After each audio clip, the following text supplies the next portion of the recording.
നാലാം ഘട്ട ലോക്ക്ഡൌൺ അവസാനിക്കാൻ പോകുമ്പോൾ രാജ്യത്തെ അഭിസംബോധന ചെയ്തുകൊണ്ട് പ്രധാനമന്ത്രി നരേന്ദ്രമോദി സംസാരിക്കുകയാണ്. അതിന്റെ തത്സമയ സംപ്രേഷണത്തിലേക്ക്. दिहाड़ी मजदूर है और मां बुनाई का काम करती है। ऐसे में बच्चे का इलाज कराना बहुत कठिन हो रहा था, लेकिन आयुष्मान भारत योजना से अब उनके बेटे का मुफ्त इलाज हो गया है। कुछ इसी तरह का अनुभव पुडुचेरी की अमूर्था वल्ली जी का भी है। उनके लिए भी आयुष्मान भारत योजना संकट मोचक बनकर आई है। अमूर्था वल्ली जी के पति की हार्ट अटैक से दुखद मृत्यु हो चुकी है। उनके 27 साल के बेटे जीवा को भी हार्ट की बीमारी थी। डॉक्टर्स ने जीवा के लिए सर्जरी की सलाह दी थी, लेकिन दिहाड़ी मजदूरी करने वाले जीवा के लिए अपने खर्च से इतना बड़ा ऑपरेशन करवाना संभव ही नहीं था। लेकिन अमूर्था वल्ली ने अपने बेटे का आयुष्मान भारत योजना में रजिस्ट्रेशन करवाया और 9 दिनों बाद बेटे जीवा के हार्ट की सर्जरी भी हो गई। साथियों, मैंने आपको सिर्फ 3-4 घटनाओं का जिक्र किया है। आयुष्मान भारत से तो ऐसी 1 करोड़ से अधिक कहानियां जुड़ी हुई है। ये कहानियां जीते जागते इंसानों की हैं। दुख तकलीफ से मुक्त हुए हमारे अपने परिवारजनों की है।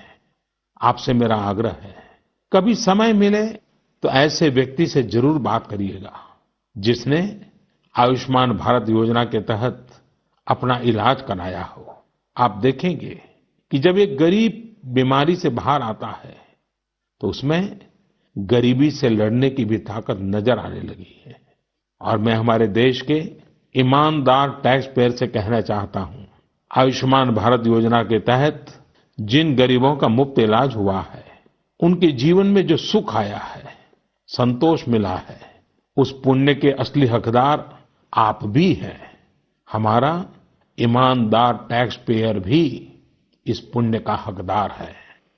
मेरे प्यारे देशवासियों, एक तरफ हम महामारी से लड़ रहे हैं तो दूसरी तरफ हमें हाल में पूर्वी भारत के कुछ हिस्सों में प्राकृतिक आपदा का भी सामना करना पड़ा है। पिछले कुछ हफ्तों के दौरान हमने पश्चिम बंगाल और उड़ीसा में सुपर साइक्लोन अम्फान का कहर देखा। तूफान से अनेकों घर तबाह हो गए, किसानों को भी भारी नुकसान हुआ। हालात का जायजा लेने के लिए मैं पिछले हफ्ते उड़ीसा और पश्चिम बंगाल गया था।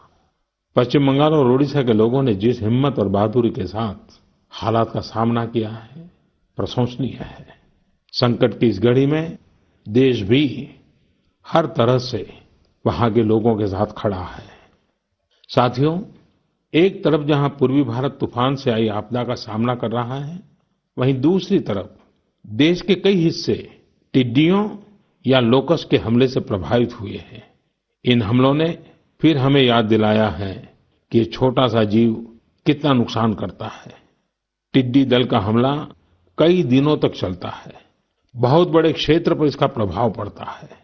भारत सरकार हो, राज्य सरकार हो, कृषि विभाग हो, प्रशासन भी इस संकट के नुकसान से बचने के लिए, किसानों की मदद करने के लिए आधुनिक संसाधनों का भी उपयोग कर रहा है।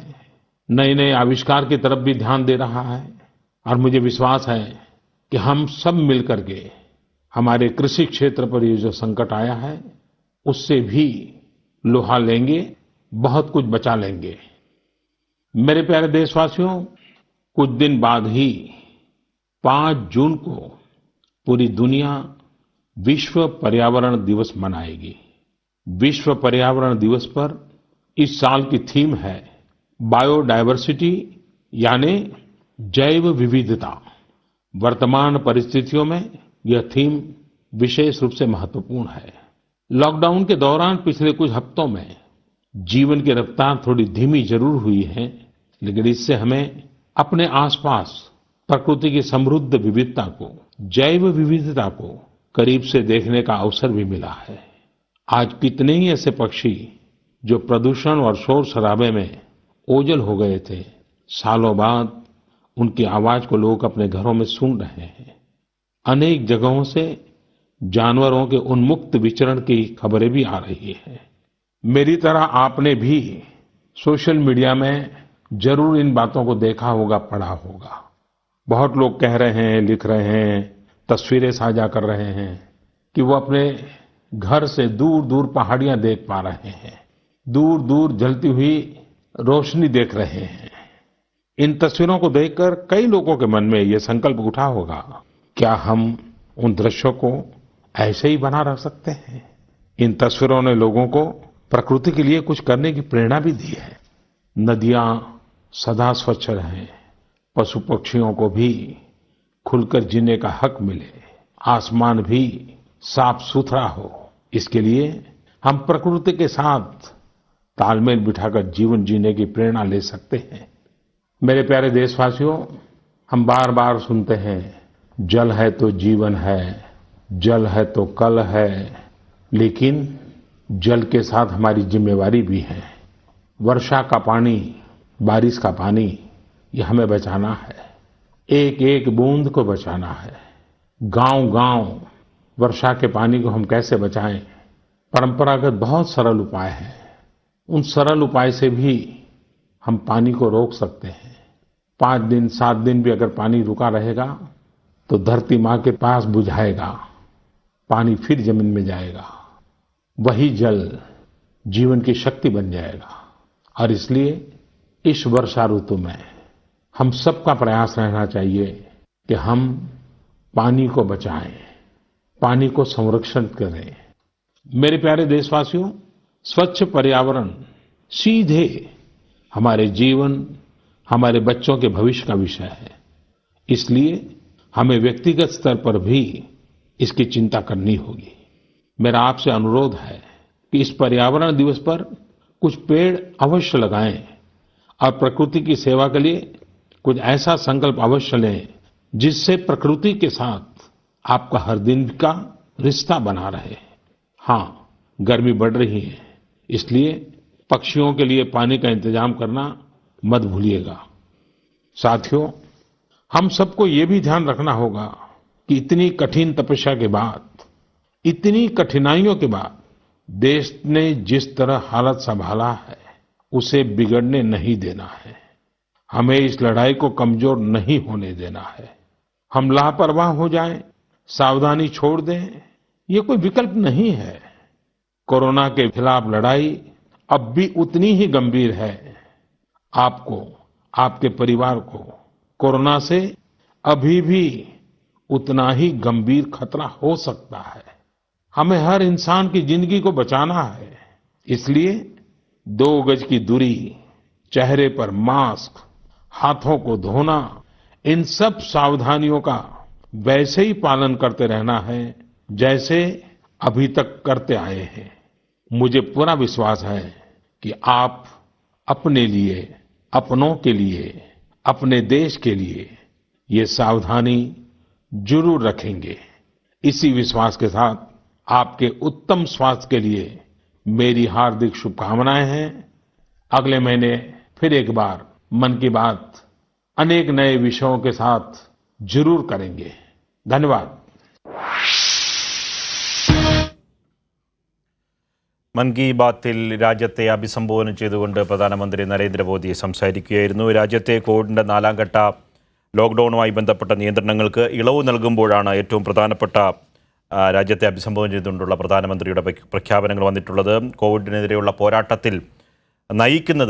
നയിക്കുന്നത് ജനങ്ങളാണ് എന്നതാണ് അദ്ദേഹം സൂചിപ്പിച്ചത്. പ്രതിസന്ധി ഏറ്റവും കൂടുതൽ കോവിഡ് കാലത്തെ പ്രതിസന്ധി, ലോക്ക്ഡൗണിൻ്റെ പ്രതിസന്ധി ഏറ്റവും കൂടുതൽ ബാധിച്ചത് തൊഴിലാളികളെയാണ്. അവരെ ശക്തിപ്പെടുത്തേണ്ടതുണ്ട്, അതിനുള്ള പദ്ധതികളിലേക്ക് രാജ്യം കടക്കേണ്ടതുണ്ട് എന്ന് അദ്ദേഹം പറഞ്ഞു. രാജ്യം സ്വയം പര്യാപ്തതയിലേക്ക് നീങ്ങുകയാണ്. സാമ്പത്തിക പ്രതിസന്ധി മറികടക്കും രാജ്യമെന്നും വിദേശത്തു നിന്നുള്ള ഇറക്കുമതി കുറയ്ക്കണമെന്നും പ്രധാനമന്ത്രി അദ്ദേഹത്തിൻ്റെ പ്രഖ്യാപനത്തിൽ പറഞ്ഞു. തൊഴിലാളികളെ ശക്തിപ്പെടുത്തുന്നതിന് ഏറ്റവും പ്രധാനമായി ഈ കോവിഡിൻ്റെയും ലോക്ക്ഡൗണിൻ്റെയും പശ്ചാത്തലത്തിൽ ഏറ്റവും വലിയ ദുരിതം അനുഭവിക്കുന്നത് രാജ്യത്തെ തൊഴിലാളികളാണ്.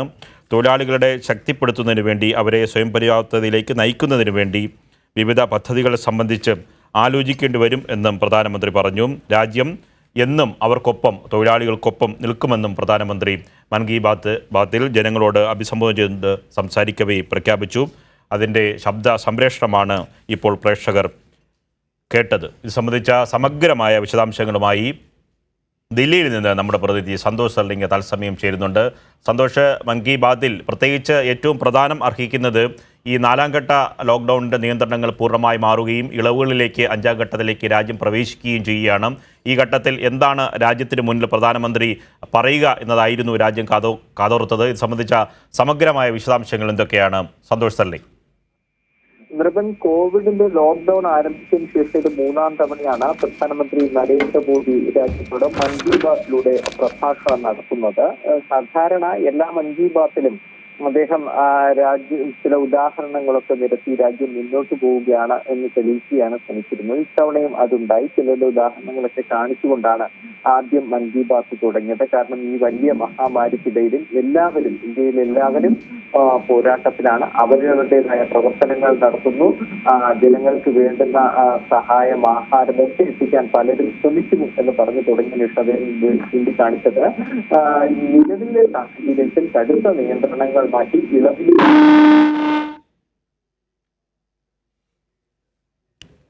ദില്ലിയിൽ നിന്ന് നമ്മുടെ പ്രതിനിധി സന്തോഷ് സർലിംഗ് ആണ് ഇത് സംബന്ധിച്ച വിശദാംശങ്ങൾ നൽകിയത്. മൻ കി ബാത്തുമായി ബന്ധപ്പെട്ട് പ്രധാനമന്ത്രിയുടെ അഭിസംബോധനയാണ് രാജ്യത്ത് കണ്ടത്. അല്പം മുമ്പായിരുന്നു അദ്ദേഹം രാജ്യത്തെ അഭിസംബോധന ചെയ്തുകൊണ്ട് സംസാരിച്ചത്.